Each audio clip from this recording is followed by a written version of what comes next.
మీకు మాకంటే లేదు చట్టం గురించి మాట్లాడారు కాబట్టి రెండు విషయాలు చెప్తాను.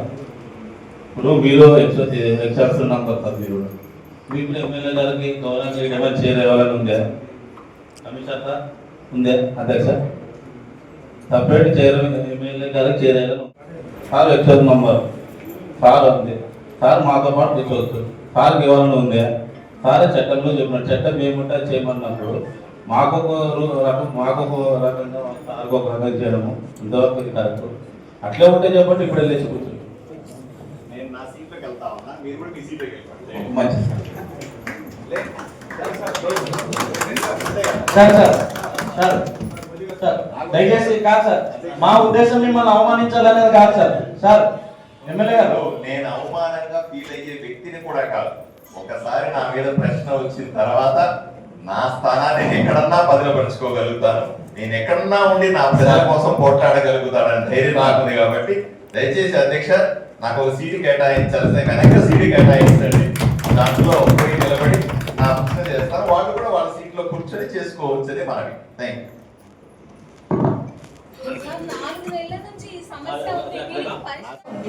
అప్పటి నుంచి ఒకవేళ ఎలా ఉన్నా ఒకవేళ అలా వేయండి. కానీ నెల ఇలా రంగు పెట్టుకుంటూ పోతే గలాంటి చేసుకుంటూ ఉంటే వాళ్ళు ఇప్పుడు మా గవర్నమెంట్ వచ్చి మా గవర్నమెంట్ లో పనులు జరగకపోతే మాకు చెడిపోయారు. అప్పట్లో బాగానే ఉన్నారు, బాగానే చేస్తున్నారు. ఇప్పుడు ఎందుకు కావాల్సి చేస్తున్నారా ఎట్లా ఇది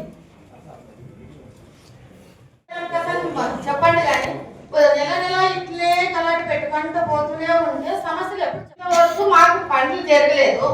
వైసీపీ గవర్నమెంట్ లేదా అప్పటి నుంచి వాళ్ళకి ఎక్కడ ఉండదో వాళ్ళు అట్లనే చేసేయండి. మీరు లేకపోతే అప్పుడు మీ గవర్నమెంట్ ఉంది, మీ ఎమ్మెల్యే ఉంది, మీ చైర్మన్ ఉన్నారు, మీ కౌన్సిలర్ ఉన్నారని టీడీపీ గవర్నమెంట్ కానీ వైసీపీ గవర్నమెంట్ ఉన్నప్పుడు కానీ అప్పట్లో ఎట్లా చేసినారో అట్లనే వేయండి. మీరు ప్రతి నెల ఇలా పెట్టడం పద్ధతి కాదు. మాకు ఇప్పుడు ఇంట్లో ఎన్నో ఉంటాయి సమస్యలు. ఇప్పుడు గంట తరబడి ఇక్కడే కూర్చోవాలంటే ఎట్లయితుంది? ఇప్పుడు వాళ్ళ సమస్యలు మేము ఎవరు చెప్పుకోవాలా? ఇదే మాకు సీట్లు అని వీళ్ళు అడుగుతున్నారు, నువ్వేమో ఊరికనే కూర్చున్నావు. సార్ మీరు కానీ ఆఫీసర్ కమిషనర్ సార్ గారు మీరు కానీ వాళ్ళకి ఏదైనా ఉంటే ఒక 10 సొల్యూషన్ చెప్పిడండి. ఇదే గలాట ఇట్లనే వద్దు. మేమేమన్నా వాళ్ళ సమస్యలు చెప్పుకోవాలా వద్దా? అట్లా కాదు సార్. ఇప్పుడు ఈ సీట్ల కోసం ప్రతి నెల అలాంటి కదా సార్. ఇప్పుడు మందికి అధ్యక్షుడే అడుగుతున్నా సార్. అదే కమిషనర్ సార్ అడుగుతున్నారు, అధ్యక్ష మిమ్మల్ని గారు అడుగుతారు.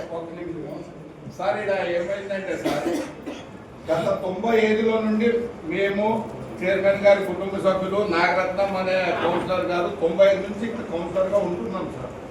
గతంలో అంతా వైస్ చైర్మన్ని ప్రత్యేకించి గౌరవించినారు.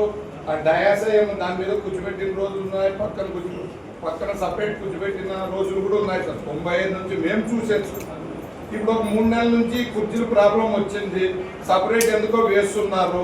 మరి అది ఎందుకు వేస్తున్నారో ఏమో తెలీదు. ఎప్పుడు జరిగే సాంప్రదాయం జరిపించేస్తే ఇంకో 3 నెలల తర్వాత మెజార్టీ సభ్యులు ఎట్లుంటే అట్లా అయిపోతుంది. ఇంకో 3 నెలలకి అవిశ్వాస తీర్మానం అవి ఇవి గౌరవ సభ్యులు ఎవరు ఉంటారో ఎవరు పోతారు. ఈ 3 నెలలకి చైర్మన్ గారు కూడా ఎందుకు పట్టు సాధింపని 95 నుంచి ఉండే పద్ధతిని కొనసాగిస్తే బాగుంటుంది అనేది నా అభిప్రాయం సార్. తర్వాత వాళ్ళు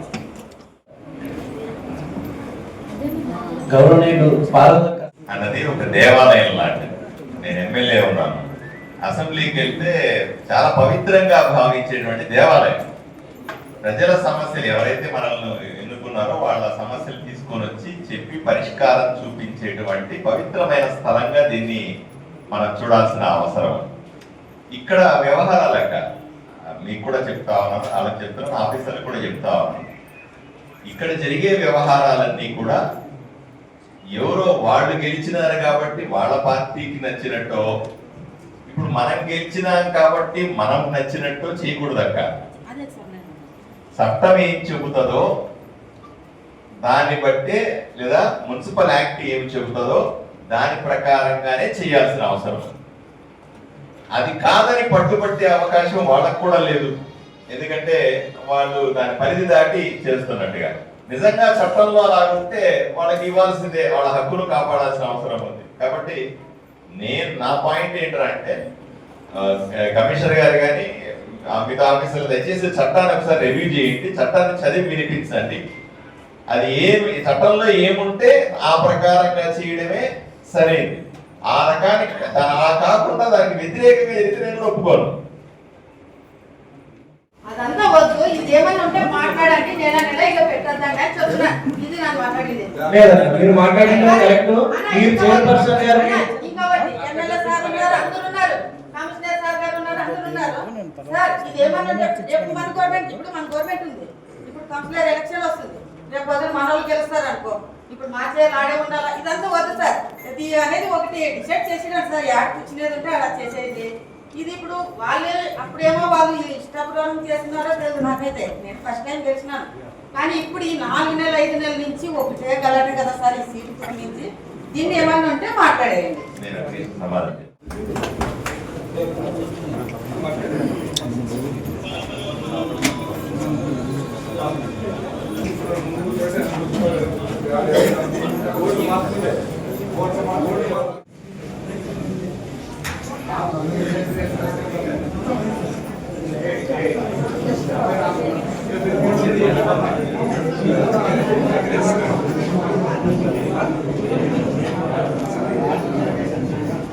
మాకన్నా మీరు ముందు వస్తే బాగుంటుందని మేము కోరుకుంటున్నాం సార్. మీరు కానీ దయచేసి ఏం కాదు, వినోదీస్ కానీ ఇక మా అందరి తరఫున నుంచి సార్ ఇది లేదు మీరు కానీ మేము సార్ మా రిక్వెస్ట్ ఏమంటే సార్ కొద్దిగా మీరు ముందు వస్తే బాగుంటుంది.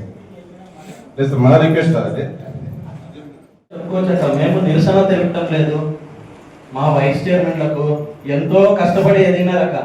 మన వైస్ చైర్మన్ నరసింహులు కానీ, దళిత సామాజిక వర్గం నుంచి, మైనార్టీ సామాజిక వర్గం నుంచి మన గౌసన్న కానీ ఎంతో కష్టపడి ఎదిగినారు. 36 నెలలు గౌరవం ఇచ్చి వాళ్ళకు సపరేట్ టేబుల్ వేసి అక్కడ కూర్చోబెట్టాం.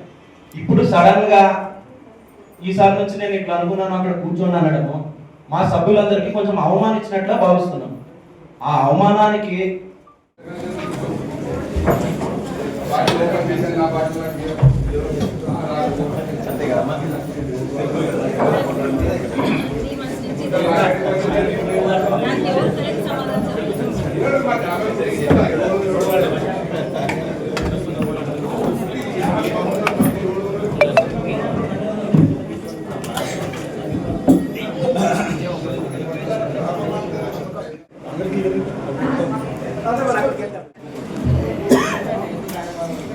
బాబు అటెండర్ లేకుండా కొంత కప్పులు పని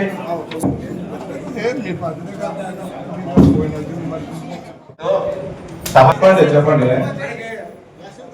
గౌరవ ఎమ్మెల్యే గారు మిమ్మల్ని సీట్లో వచ్చి కూర్చున్నారు.